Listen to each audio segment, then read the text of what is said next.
Hi guys, Ed here from If No Reply. Now, I've had a few people ask us to give a little demo of some of the new features we've launched and send this across as a video, so I thought I'd record one quickly for you. Now, the first one that we've launched, and the one that's been most requested, has been email tracking.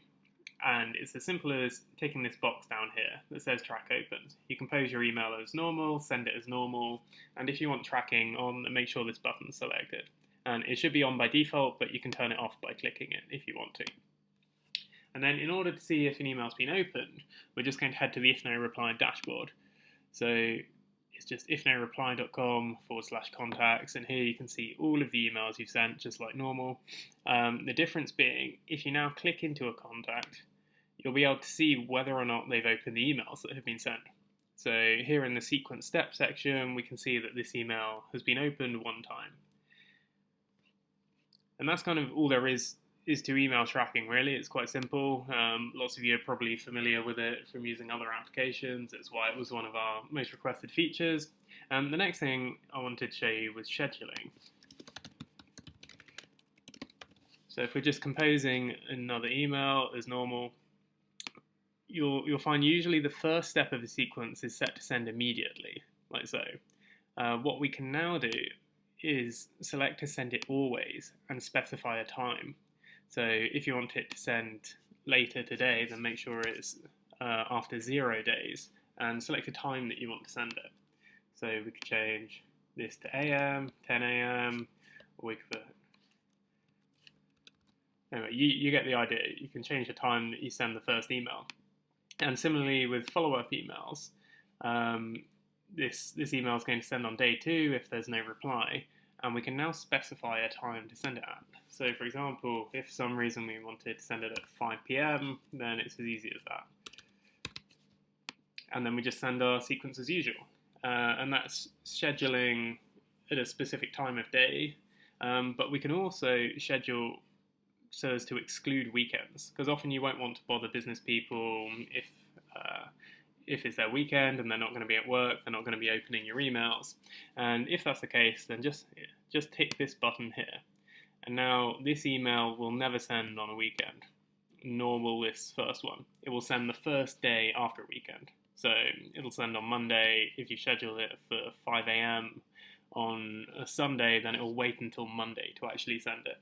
And you just hit send like usual, and we handle all of the scheduling in the background for you. The next feature that we've added is Gmail footers and email aliases. And so at the moment, these just sync up with your existing Gmail footer. So in this video, I'm not going to show you how to create a Gmail footer. If you want to know how, just Google how do I create a Gmail footer. But what If No Reply now does is it takes in your footer directly from Gmail. And the way it does this is if you click the drop-down menu in your From email address, then you can click Sync Aliases and Signatures. Once you've clicked that, what it does is it pulls in all of your other email aliases associated with your Gmail account, and it'll also pull in all the correct email footers as well. Once you've done that, just refresh Gmail and you should be good to go. It's as easy as that. And similarly, if you update your email footer in future in Gmail, then just make sure you hit that button again to resync the email footers and then refresh Gmail. The next thing I want to show you guys is team accounts, and auto BCC if you want to link into HubSpot, Salesforce, or any other CRM that supports this sort of thing. So for that, we're going to head to our If No Reply settings. And here you can specify an auto BCC address. And so I've got my standard Gmail address here saved, but I could change it to something else. Say I want to auto BCC Harry into all my email addresses, I could do that. But more commonly, you'll want to use this feature with some sort of HubSpot address or a Salesforce address. And often it will be a string of random characters followed by @hubspot.com. And what that will do is BCC any email that gets sent from If No Reply into your HubSpot account as well, so that all the emails you send through If No Reply would appear in HubSpot. If you're not familiar with how to find this HubSpot email address, it's pretty easy to find on Google. Just Google it. And similarly for Salesforce, Pipedrive, I think most CRMs support this kind of functionality. So now If No Reply will integrate with all of them. Anyway, I'm going to change this back for a second. And I want to show you our team accounts section. So if I want to create a new team, I scroll to the bottom of my settings, and here I've got a list of all the teams that I'm a part of. So I can click Create New Team, If No Reply Demo Team, just give the team a name, and I can add members to it. So I'm going to add Harry at ifnoreply.com, click Add. And I can choose to make Harry an admin or not. And what this does is, if Harry's an admin, he will be able to edit any templates that I share with him. Whereas if he's not an admin, he will only have read access to the templates.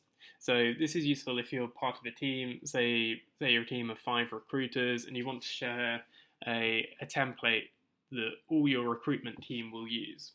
Well, if you're an admin, you have powers to create the template, you have powers to edit the template. Whereas if you're not an admin, you only have powers to load up the template that's shared with you from your team admin. So I'm going to make Harry an admin here and click Create Team. But you can continue to add more team members just like this if you want to. And once I've created the team, I just click the Edit Team button. And now from here, I'm able to select which templates I want to share. So these are all my templates that have automatically been imported from If No Reply. You can see them all normally by clicking Load Templates, just here. And now I'm able to share any that I want with Harry. So, for example, say I want to share the new user trial. I'll click this, and here on my list of team members I can share it with. Now, notice how Harry isn't actually an option for me to share it with him yet. And the reason for this is because Harry needs to accept his invite to the team first. So Harry needs to head to his settings page and accept the invite that I've just sent him. And as soon as he's done that, he will appear here. So don't worry if he doesn't appear straight away, or if you've got a team member who doesn't appear straight away. Just get them to head to ifnoreply.com/settings and accept their invite. As soon as they've done that, you'll be able to share it with them here. And if you want to share it with everybody at once, you can simply select this. And finally, when you're ready, click the Save button down here. Don't forget to do that. And that's kind of it, really. Once a template's been shared, it will have a little icon next to it here. It will say that you're a team admin if you're a team admin. So I could load this template up, and any edits I make to it and save will automatically propagate to all of my team because I'm a team admin. So if you wanted to change this template just for your own personal use, but you didn't want it to change for your admin, then you'd have to be careful to load this template up first, make edits, and save it under a new name. And that way you will be the only person who gets those edits. Anyway, that's all I wanted to show you for this quick demo. If anything's not very clear, let me know, give me a shout. You know where to reach me. I'm on ed@ifnoreply.com. And otherwise, we look forward to hearing what you think of these new features.